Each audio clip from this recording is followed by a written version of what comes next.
오늘 우리가 함께 읽을 하나님의 말씀은 누가복음 13장 24절 말씀입니다. 누가복음 13장 24절 한 절만 같이 우리 합독하도록 하겠습니다.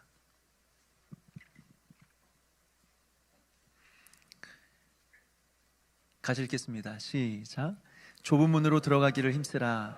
내가 너에게 이르노니 들어가기를 구하여도 구하는 자가 많으니라.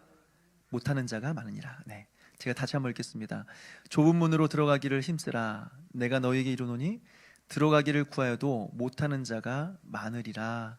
아멘. 제가 한번 기도하겠습니다. 하나님 아버지, 지난 한 주간 동안도 하나님께서 우리와 함께 해주시고 또 붙들어 주셨다가 이 시간 금요 예배의 말씀의 자리로 우리를 불러주심을 감사드립니다. 방금 전 우리가 찬양으로 주 앞에 고백하였던 것처럼 우리가 정말 주 앞에 가난한 마음과 목마름으로 주 앞에 나아가기를 간절히 원하오니 그 목마름을 채워주신 하나님의 그런 단비와 같은 말씀으로 우리를 채워주시고 또 우리를 만족해 하여 주시옵소서. 그리고 갈 바를 알지 못하는 우리의 인생 가운데 하나님께서 빛이 되어 주셔서 우리의 삶을 인도하여 주시옵소서. 감사드리옵고 예수님의 이름으로 기도합니다. 아멘. 네, 우리 지도 보도록 하겠습니다. 네, 좀 확대를 해주시고요. 네, 천성 가는 그날까지 계속 반복하겠습니다. 네, 일단 크리스찬이 이제 성경을 읽고 복음을 듣고 자신의 죄인됨을 깨닫는 영적인 각성을 이제 경험하게 됩니다. 그러면서 자신이 살고 있는 곳이 좋은 곳이 아니라, 행복한 곳이 아니라 멸망의 도시라는 것을 깨닫게 되고 이제 멸망의 도시를 떠나게 되는데 어디로 가야 될지는 모르는 상황이었습니다. 그때 전도자를 만나고 이제 좁은 문으로 가기로 이제 결단하며 좁은 문을 향하여 떠나게 되는 거죠. 그때 이제 가족들이 막 부릅니다. 돌아와라, 돌아와라 부르니까 이제 귀를 막고 이제 생명, 생명, 영원한 생명 외치면서 달려가는 거죠. 그때 이제 고집불통과 변덕쟁이가 따라오게 됩니다. 고집불통은 돌아가고 변덕쟁이는 따라오게 되죠. 변덕쟁이와 이야기하다가 앞에 절망의 수렁이 있는 것을 보질 못합니다. 그래서 절망의 수렁에 빠져버리게 되죠. 그래서 변덕쟁이는 당신이 말한 천국이 고작 이런 것이었습니까? 라고 화를 내면서 돌아갔고, 그래도 크리스찬은 절망의 수렁에서 어떻게 해서든지 좁은 문 쪽으로 한 걸음 한 걸음 걸어가다가 도움의 손길을 이제 만나게 되죠. 도움이란 사람의 도움을 만나서 이제 절망의 수렁에서 건져 나오게 됩니다. 근데 시험에서 벗어났다 생각이 들 때쯤 또 다른 시험을 만나게 되는데 누구죠? 지혜자를 만나게 됩니다. 지금 다 아시는데 답변 안 하고 계시는 거죠, 그죠? 일부러 안 하시는 거죠? 지혜자를 만나게 됩니다. 그래서 아니 왜 이렇게 힘들게 신앙생활하세요? 아니 이렇게 쉬운 길도 많이 있는데 왜 꼭 어렵게 신앙생활, 어렵게 살려고 하세요? 아니 무거운 짐 벗어버리고 좀 편한 길을 좀 선택하십시오. 어디로 가야 되죠? 율법의 언덕이라는 곳이 있습니다. 율법의 언덕으로 가십시오. 그래서 율법의 언덕에서 그 무거운 짐을 내려놓으려고 하는데 무거운 짐은커녕 아예 올라가지도 못하는 상황이 생긴 겁니다. 그래서 어떻게 해야 될지, 앞으로도 갈 수 없고 뒤로도 갈 수 없는 그런 난처한 상황에서 또다시 전도자를 만나게 됩니다. 그리고 전도자는 당신 여기서 뭐 하고 있습니까? 그때 어디로 가야 할지 몰라서 방황하던 울부짖던 그 사람 아닙니까? 하면서 책망하게 되죠. 책망하면서 당신은 그러니까 안 돼 라고 말하는 게 아니라 회개하고 돌이켰을 때 구원에 대한 소망을 주죠. 나 같은 자도 좁은 문에 갈 수 있을까? 당신 좁은 문 갈 수 있습니다. 소망을 주면서 좁은 문으로 안내하는 내용을 우리가 지난 시간까지 살펴보았습니다. 그리고 이제 우리가 이제 드디어 좁은 문으로 들어가는 내용들을 오늘 함께 살펴보게 될 텐데, 우리 오디오를 먼저 듣고 그 다음에 내용을 제가 설교로 전하도록 하겠습니다. 그는 마침내 좁은 문 앞에 이르렀다. 문 위에는 이렇게 쓰여 있었다. 문을 두드리라. 그리하면 너희에게 열릴 것이라. 사내는 문을 한두 번쯤 두드리며 말했다.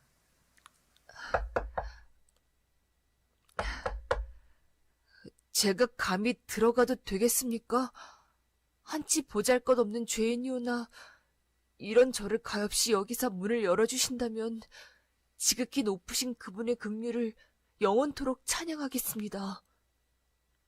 잠시 후 문 너머에서 친절이라는 이름을 가진 근엄한 사나이가 나타났다. 그는 사내에게 어디서 온 누구이며 무슨 용건으로 왔는지 물었다. 크리스찬이 말했다. 저는 무거운 짐을 진 죄인입니다. 임박한 진노를 피하기 위해 멸망의 성읍으로부터 떠나 시온산을 향해 가고 있습니다. 그리로 가기 위해서는 이 문을 지나가야 한다는데 부디 저를 위해 이 문을 열어주시면 안 되겠습니까? 아, 그럼요. 기꺼이 열어드리리다. 친절히 말하며 사내에게 문을 열어주었다. 그때 크리스천이 문 안쪽으로 발을 내딛자 친절히 그를 휙 잡아당겼다. 크리스천이 물었다. 왜 그러십니까? 친절히 말했다. 여기서 조금 떨어진 곳에 으리으리한 성이 하나 있는데 그곳에는 바알세불이라 불리는 사탄이 살고 있다오. 그리고 종종 바알세불과 그 부하들이 이 문을 향해 올라오는 사람들에게 화살을 쏘는 바람에 더러는 이 안에 들어오기도 전에 죽는 자들도 있지요. 이 말을 들은 크리스천이 말했다. 기쁘면서도 한편으로는 등골이 오싹해지는걸요? 그가 문 안으로 들어오자 문지기는 사내에게 누가 이 길을 알려주었는지 물었다. 전도사라는 분께서 말씀하시길 제가 이곳에 와서 문을 두드리면 나리께서 제가 할 일을 말씀해 주실 거라고 하셨습니다. 이 문은 언제나 그대를 향해 열려 있어. 인간의 힘으로는 막을 수가 없지요. 이제야 제가 거쳐온 역경들이 열매를 맺기 시작하는군요. 그런데 어찌하여 혼자 오셨소? 저 말고는 이웃들 중 누구 하나 자신들에게 닥칠 일을 깨닫는 이가 없었습니다. 당신이 마을을 떠난 것을 아는 이가 있어? 예, 먼저 제 아내와 아이들이 제게 돌아오라 소리쳤고 몇몇 이웃도 서서 울며 저보고 돌아오라고 외쳤습니다. 하지만 저는 귀를 틀어막은 채 앞만 보고 달렸습니다.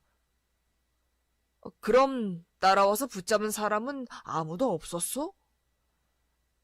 고집불통과 변덕쟁이가 쫓아와서 만류했으나 제가 꿈쩍도 하지 않자 고집불통은 격분하며 돌아갔고 변덕쟁이는 얼마간 저를 따라왔습니다.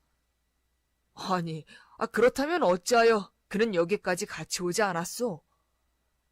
실은 둘이 함께 걸어가던 중 갑자기 절망의 수렁에 빠져버리고 말았지 뭡니까? 그러자 변덕쟁이는 낙심한 나머지 더 이상은 같이 못 가겠다고 하더군요. 그래서 그는 자기네 집 쪽으로 빠져나온 뒤 그 대단한 왕국인지 뭔지는 저 혼자 가라고 하고는 결국 고집불통을 따라 되돌아갔고 저는 이 문으로 왔답니다. 저런, 그런 가여운 사람을 봤나. 그런 사소한 어려움조차 이겨내지 못할 만큼 그에게는 하늘의 영광이 그 정도로 가치 없는 것이란 말이오? 그러게 말입니다. 하지만 사실대로 말씀드리자면 저도 그 사람보다 전혀 나을 게 없습니다. 변덕쟁이는 집으로 돌아갔지만 저 또한 사실은 세속 현자의 미혹에 빠져 죽음의 길로 빠져들었기 때문입니다. 뭐요? 그를 만났단 말이오? 저런, 이 보나마나 율법 의원에게 가서 쉼을 찾으라고 했겠구려. 둘 다 교활하기 짝이 없는 사기꾼들이라오. 그래서 그가 말한 대로 했어? 예, 결국은 엄두가 나지 않았지만 말입니다. 율법 의원을 찾아가려 했지만 집 옆에 산이 마치 무너져 내릴 것만 같지 뭡니까? 그래서 더 이상 갈 수가 없었답니다. 그 산은 이미 많은 사람의 목숨을 앗아갔소. 앞으로는 더 많은 사람이 목숨을 잃을게요.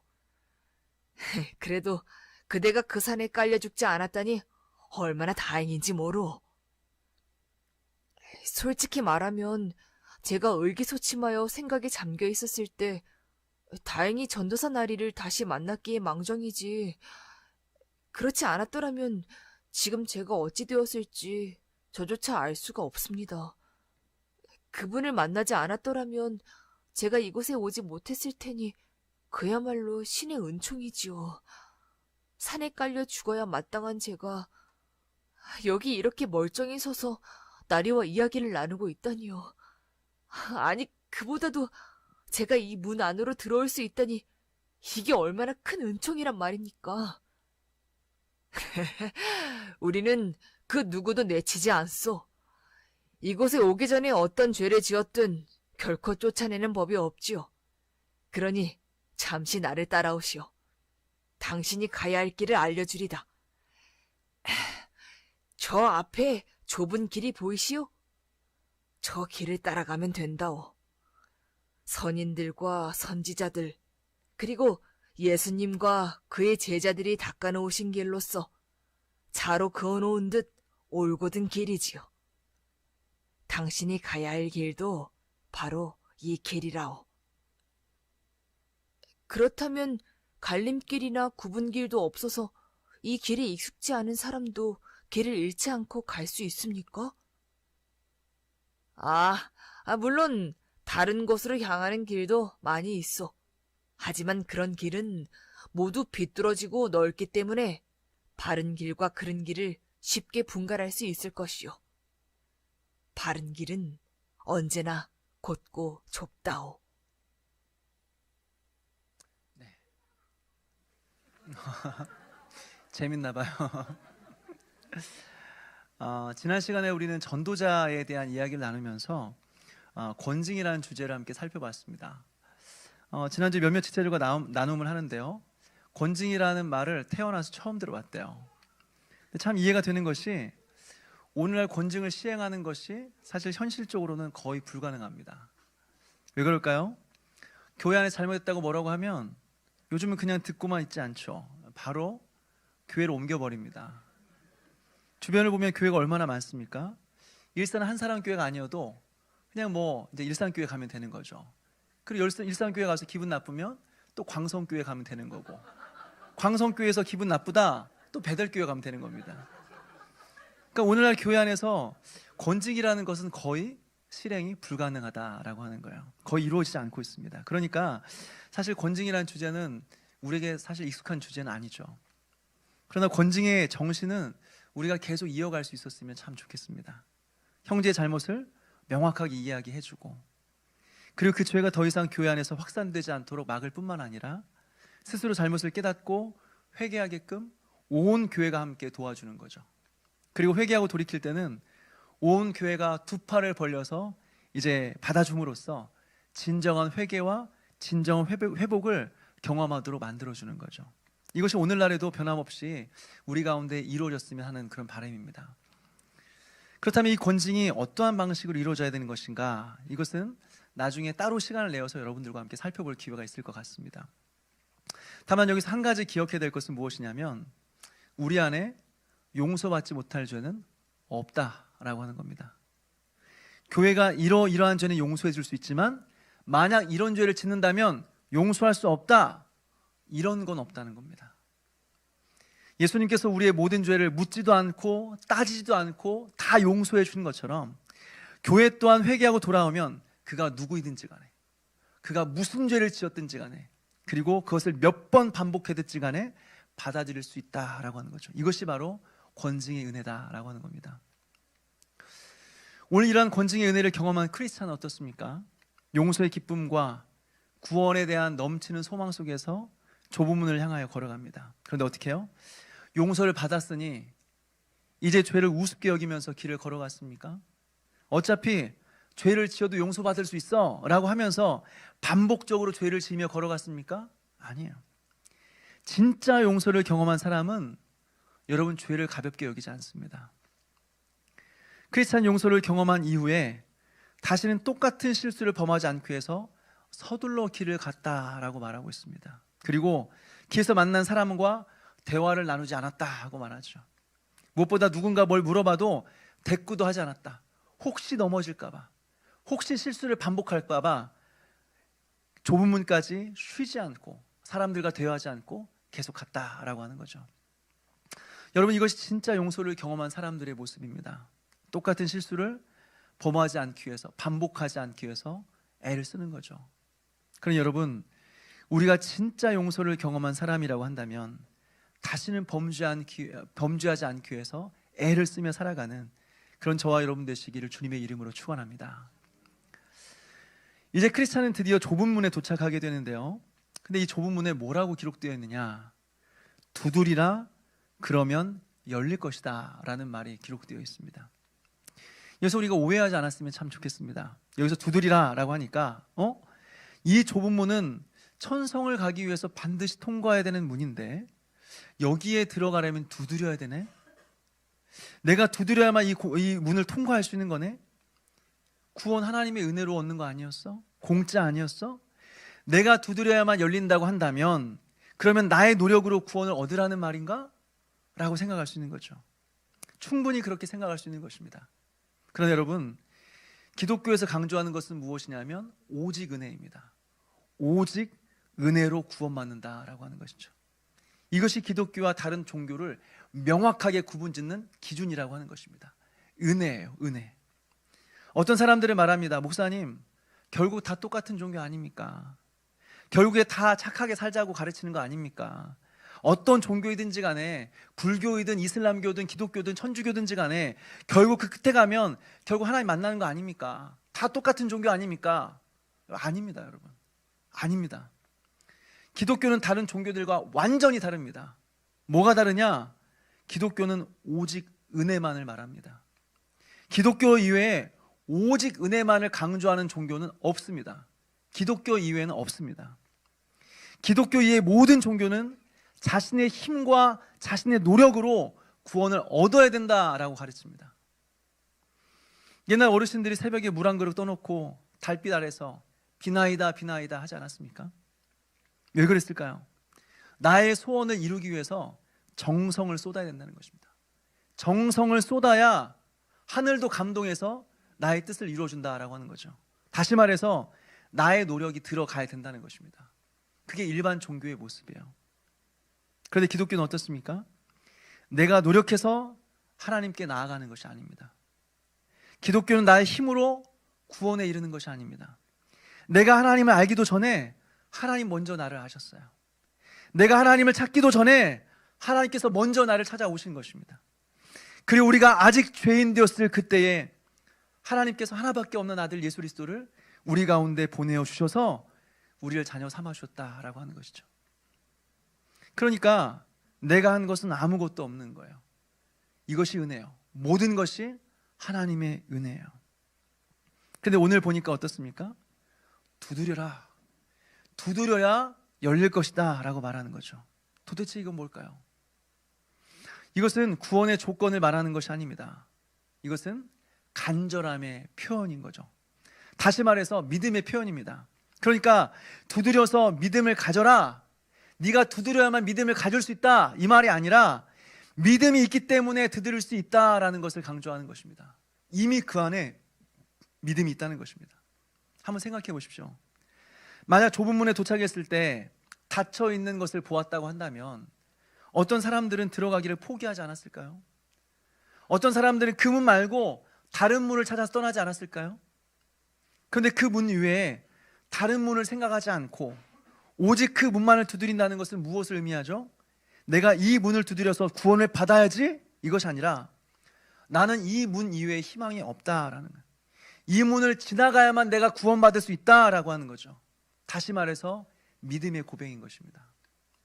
그러니까 좁은 문은 구원받기 위한 조건이나 공로가 아니라 구원받은 사람의 믿음의 반응이다라고 하는 거예요. 구원받았기 때문에 좁은 문을 두드릴 수 있다라고 하는 거죠. 그렇다면 여러분, 오늘 이 좁은 문은 무엇을 의미하는 것일까요? 다시 말해서 이 좁은 문에 들어간다고 하는 것은 어떤 의미를 가지고 있을까요? 우리나라 대부분의 유명한 산 입구를 보게 되면요, 큰 산 입구를 보게 되면 이렇게 통나무를 여러 개를 세워놓는 것을 볼 수가 있습니다. 그리고 통나무의 그 위에 보게 되면 여기서부터 여기까지는 뭐 35cm, 여기서부터 여기까지는 뭐 30cm, 여기서부터 여기까지는 뭐 25cm, 센치를 적어놨어요. 그 옆에 뭐라고 되어 있냐면 뭐 여기를 통과한 사람 당신은 뚱뚱한 편입니다. 여기를 통과한 사람은 좀 당신이 표준입니다. 여기를 통과한 사람은 아주 이렇게 날씬한 편입니다. 뭐 건강 관리 안 하셔도 됩니다. 뭐 이런 내용들이 적혀 있어요. 그러니까 사람들이 이 좁은 문을 이렇게 통과해 보려고, 좁은 이렇게 나무 사이를 통과해 보려고 이게 준비를 합니다. 그래서 모자도 벗어놓고, 이 맨 가방도 벗어놓고, 위에 있는 두꺼운 옷들은 다 벗어요. 전부 다 벗어놓고 이제 하나씩 통과하는 겁니다. 이렇게 그 넓은 데부터 좁은 곳까지 다 통과한 다음에 좁은 곳을 지나가면 그렇게 좋아요. 여러분, 성경에서 말하는 좁은 문이 바로 이런 의미입니다. 우리가 천성을 향해 갈 때 좁은 문을 통과해야 된다. 이 의미는 어떤 의미가 있냐면, 지금까지 우리가 지니고 다녔던 모든 죄의 습관을 다 내려놓고 가야 된다는 겁니다. 그걸 내려놓지 않으면 너무 좁아서 통과할 수 없다라고 하는 의미죠. 지금까지 우리가 지니고 다녔던 모든 죄의 습관들, 지금까지 하던 대로 살았던 방식대로 살아갔던 대로는 좁은 문으로 들어갈 수 없다라고 하는 것을 가르쳐 주는 것이죠. 옛날에 반복했던 죄의 습관들, 예전에 경건하지 하지 못했던 그런 친구들, 세상에 하나님보다 더 좋아하고 의지했던 우상들, 말씀 위에 붙들었던 세상의 지식들, 이것들을 다 내려놓고 가야 된다고 하는 거죠. 이것 없이 과거에 즐기던 죄를 계속해서 반복하며 지으면서도 구원의 길을 갈 수 있다? 안 된다는 겁니다. 과거 청산이 이루어지지 않으면 우린 더 이상 앞으로 나아갈 수 없다고 하는 것입니다. 여러분, 왜 우리가 오랜 시간 동안 신앙생활에도 성장이 없어요? 내려놓지 않은 것입니다. 포기하지 않은 것입니다. 한편으로는 하나님을 사랑하면서도 또 다른 한편으로는 세상을 사랑하기 때문에 언제나 제자리예요. 언제나 제자리. 그리고 하는 말이, 내가 젊었을 때는, 사랑하는 여러분, 우리가 언제까지 제자리를 맴돌 거예요? 우리가 언제까지 그 자리에 머물러 있을 겁니까? 이전에 즐기던 세상의 모든 것들을 다 내려놓고 우리 주님만 바라보며 믿음의 경주를 하는 그런 저와 여러분 되시기를 주님의 이름으로 축원합니다. 이어서 살펴보기 원하는 것은 문지기입니다. 크리스찬이 문을 두드리자 문지기가 나오게 되죠.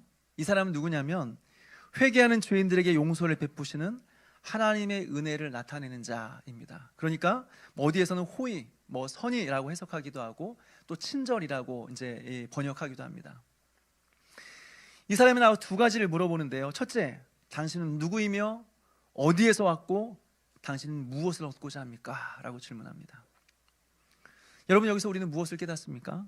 우리가 신앙생활하는 데 있어서 분명한 신앙의 목표를 설정해야 된다라고 하는 것이죠.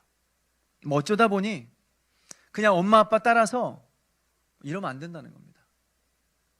만약 그냥 생각 없이 신앙생활을 하게 되면 일단은 재미가 없습니다. 그래서 신앙생활이 지속이 안 됩니다. 무엇보다 작은 유혹에 쉽게 흔들립니다. 그래서 한참 신앙생활하다가 나중에 하는 말이 뭐냐면, 하나님 없어, 안 믿어져, 그리고 교회를 떠나버리는 거죠. 한번 생각해 보십시오. 그래도 일주일에 한 번씩 꼬박꼬박 교회 나오고, 그래도 금요 예배까지 나와서 오랜 시간 동안 앉아있는데 이게 뭔지도 모르고 무슨 의미인지도 모르고 그냥 이 시간을 버티고 있다고 한다면 얼마나 억울합니까? 얼마나 불행합니까? 얼마나 이 시간이 아깝습니까? 그러니까 우리는 알아야 돼요. 내가 누구인지, 하나님이 누구이신지, 예수 그리스도가 누구인지, 예수님을 믿는다는 것이 어떤 의미인지, 그리고 그 길 끝에는 도대체 무엇이 있는지를 우리가 알아야 된다는 것입니다. 그리고 그 목표를 정확하게 두고 우리가 신앙생활을 해야 된다라고 하는 거죠. 그래야 신앙생활이 재미가 있기 시작한 거예요. 그래야 신앙생활이 유지가 될 수 있다라고 하는 거예요. 둘째로, 문지기는 크리스찬에게 왜 혼자 왔습니까? 라고 묻습니다. 왜 혼자 왔습니까? 이것은 당신이 왜 전도 안 했습니까? 이것을 물어보는 것이 아닙니다. 왜 혼자 왔습니까? 이걸 물어보는 이유는 무엇이냐면, 왜 그들이 크리스찬을 따라오지 않았는지, 무엇 때문에 믿음의 순례를 시작하지 않았는지, 이것을 보여주고 싶은 거예요. 그들은 왜 크리스찬을 따라오지 않았습니까? 다시 말해서 왜 그들은 구원에 관심이 없고 또 중간에 그 구원의 길을 포기해버렸습니까? 어떤 사람들은 그들이 당할 멸망의 위협을 보지 못했기 때문에 그러죠. 이 도시가 멸망할 것이다 라는 사실을 깨닫지 못했기 때문에 그렇습니다. 이전에 살펴보았던 롯의 아내와 같이 분명히 소돔과 고모라가 불과 유황이 멸망한다고 했는데 하늘에서 불이 안 떨어지는 거예요. 아무리 봐도 멸망할 세상처럼 안 보이는 거예요. 그러니까 다시 돌아가려고 뒤를 돌아보는 거죠. 또 변덕쟁이와 같이 천국에서 누리게 될 영광과 기쁨을 매우 사소한 것으로 여겨버렸다라고 하는 겁니다. 구원의 영광과 영생에 대한 기쁨을 생각하지 못하고 사소한 것으로 여겨버렸다라고 하는 것입니다. 다시 말해서 그렇기 때문에 영생을 위해 조금도 대가를 치르고 싶은 생각이 없다라고 하는 거죠. 여러분, 복음서에 보게 되면 밭에 감추인 보화의 비유가 나옵니다. 어떤 사람이 길을 가다가 보화를 발견했는데 그 사람이 어떻게 그 보화를 소유하게 됩니까? 그 보화를 봤을 뿐만 아니라 집으로 돌아가서 그 보화를 얻기 위해서 자신의 모든 소유를 다 팔았습니다. 전부 팔아서 그 밭을 사고 그 밭에 있는 보화를 소유하게 되었다라고 하는 거죠. 왜 그런 선택을 했을까요? 그 보화의 가치가 내가 가진 것을 모두 다 합해도 비교할 수 없이 귀하다라고 하는 깨달음과 믿음이 있었기 때문에 그렇습니다. 그러니까 기꺼이 자신의 모든 것을 다 포기하고 그 보화를 얻게 되었다라고 하는 거죠. 여러분, 그 사람들만이 그리스도를 따라가는 겁니다. 그 사람들만이 순례길을 걸어가게 되는 것입니다. 그럼 여러분, 이 세상을 향한 하나님의 심판의 경고를 들을 뿐만 아니라 천국에서 누리게 될 그 영광과 말할 수 없는 즐거움을 사모하며 이 땅의 즐거움을 사소한 것으로 여기고 주님을 따라가는 그런 저와 여러분 되시기를 주님의 이름으로 축원합니다. 그렇다면 여기서 정말 중요한 주제인 좁은 길과 넓은 길의 차이는 어떻게 되는 것일까요? 문지기는 어떤 길이 좁은 길이고 어떤 길이 넓은 길인지를 가르쳐 주고 있습니다. 어떤 길이 좁은 길일까요? 일단 그 길은 좁습니다. 그래서 많은 사람들이 지나다니지 않습니다. 그런데 그 좁은 길이 어떤 길이라고요? 생명으로 인도하는 길이라고 했습니다. 그러니까 제발 다른 사람과 비교하지 않았으면 좋겠어요. 목사님, 요즘 사람들 다 이렇게 삽니다. 나만 그러는 게 아닙니다. 시대가 이미 변했습니다. 다 그렇게 살아가요 라고 말합니다. 아니, 어디 비교할 데가 없어서 그런 걸 비교해요. 우리가 가는 길은 좁은 길입니다. 많은 사람들이 지나다니지 않는 곳이에요. 그렇지만 그 길을 가야 거기에 생명이 있는 것입니다. 그러니까 우린 다른 사람 비교할 필요 없이 그 좁은 길로 가야 되는 거죠. 또 한 가지 이 좁은 길은요, 고든 길이라고 있습니다. 고든 길이요. 다시 말해서 이 길은 타협하지 않고 오직 하나님 말씀에 순종하며 가는 길입니다. 다시 말해서 자신의 육체의 소욕을 따라 살아가는 삶이 아니라 성령의 소욕을 쫓아 하나님께서 원하시는 삶을 살아가는 곳, 그 길이 바로 좁은 길이고 고든 길이다라고 하는 거죠. 이전에 살펴봤던 지혜자처럼 꼭 고생하지 않고도 예수님을 따르는 길이 있습니다. 힘들지 않고도 어렵지 않고도 주님을 따르는 길이 있습니다. 이게 아니라 타협하지 않고 자기를 부인하고 자기 십자가를 지고 내 안에 있는 죄를 죽이면서 어떻게 해서든지 오직 하나님 말씀에 순종하여 그 길을 걸어가는 거죠. 이것이 바로 좁은 길, 고든 길이라고 하는 거죠. 그러니까 여기서 크리스찬이 뭐라고 질문하죠? 고든 길에 대해서 좁은 길에 설명하니까 크리스찬이 뭐라고 질문합니까? 잃어버리게 할 만한 구부러진 길이나 모퉁이 돌들은 없습니까? 라고 물어봤습니다. 여러분, 이 질문이 참 우리에게 중요하다는 생각이 듭니다. 크리스찬은 좁은 길로 가라는 말을 듣고 좁은 길 힘들지 않나요? 그 길 어렵지 않나요? 이런 질문을 안 했다는 거예요.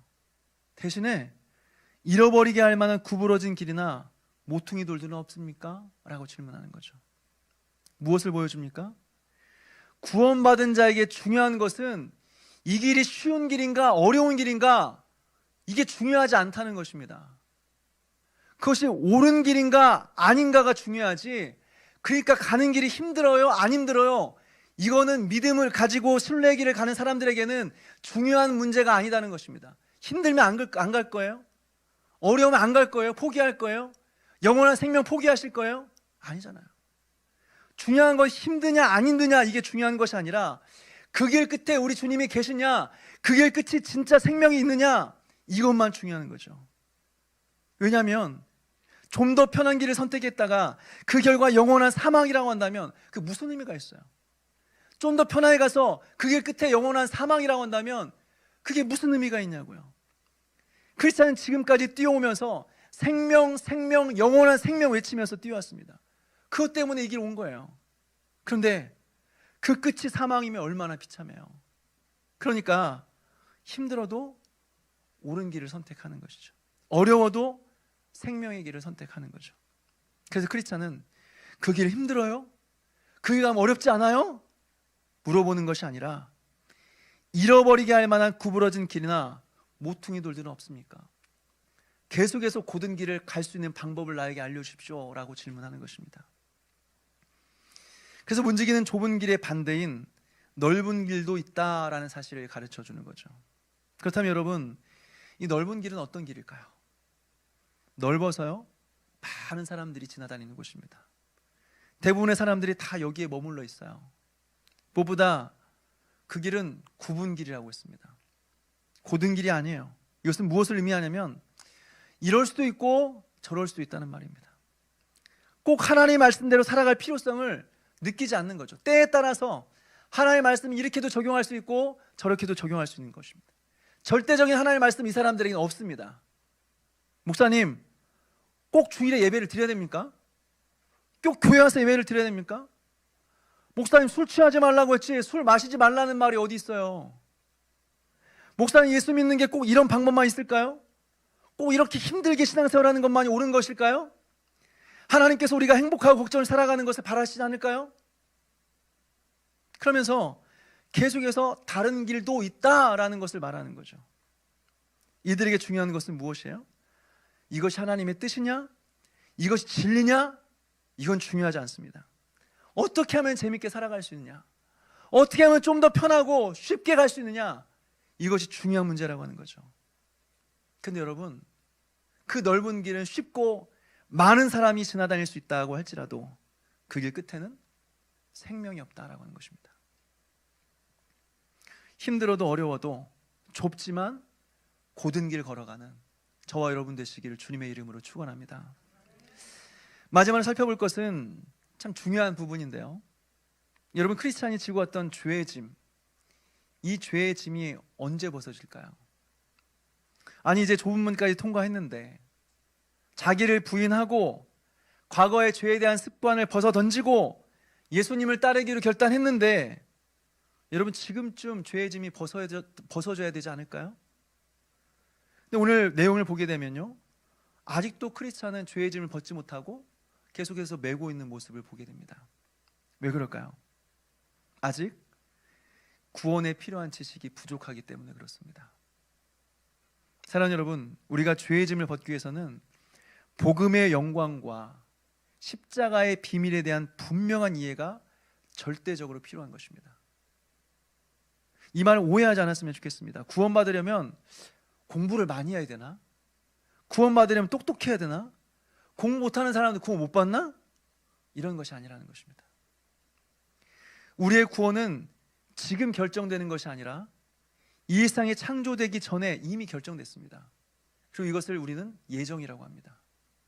그런데 우리가 구원의 확신을 갖고 죄사함의 은혜를 누리며 그 앞에서 필설로 다할 수 없는 하나님의 무한한 사랑 앞에서 두 손 들고 눈물 흘리며 찬양하게 되는 것은 지식이 없으면 안 된다는 것입니다.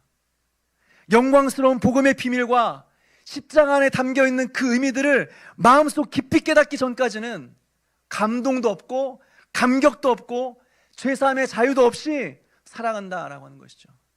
다시 말해서 아무리 교회를 오래 다녀도 이런 복음에 대한 십자가에 대한 지식이 없다고 한다면 우리는 껍데기 같은 신앙생활을 할 수밖에 없다라고 하는 것입니다. 생각해 보십시오. 오늘날 우리가 100년 전, 200년 전의 사람들에 비해서 비교할 수 없는 수준 높은 인생을 살아갑니다. 비교할 수 없이 많은 것들을 소유하고 누리고 있지만 사실은 이것이 얼마나 대단한 삶인지도 모르고 우리는 불평하며 살아가는 것이죠. 가지고 있어도 그 가치를 모르면 우리는 그 가진 것으로 감사할 수 없고 감격도 없이 기쁨도 없이 살아간다라고 하는 것입니다. 복음의 비밀도 마찬가지예요. 복음을 우리가 이미 소유했고 천국을 소유한 사람이라고 할지라도 그것이 무엇인지를 모르면, 그 가치가 무엇인지를 모르면 복음이 있어도 천국을 소유했어도 그 감격과 기쁨이 없이 그저 하루하루 진부한 인생을 살아갈 수밖에 없다라고 하는 것입니다. 그러니까 아직 크리스찬은 죄의 짐을 벗지 못하는 것입니다. 구원받지 못해서가 아니라 그 복음의 비밀과 십자가의 은혜를 뼈저리게 깨닫지 못했기 때문에 여전히 죄의 짐을 지고 있다. 죄를 벗어던지는 자유함과 기쁨을 아직 누리지는 못했다라고 하는 것이죠. 그러니 여러분, 우리 모두는 그 복음의 깊이와 넓이를 깨닫고 그 십자가의 비밀을 깨달아서 말할 수 없는 하나님의 은혜와 그 사랑 가운데 살아가며 그 앞에서 눈물을 흘리며 감격하며 기뻐하며 살아가는 그런 저와 여러분 되시기를 주님의 이름으로 축원합니다.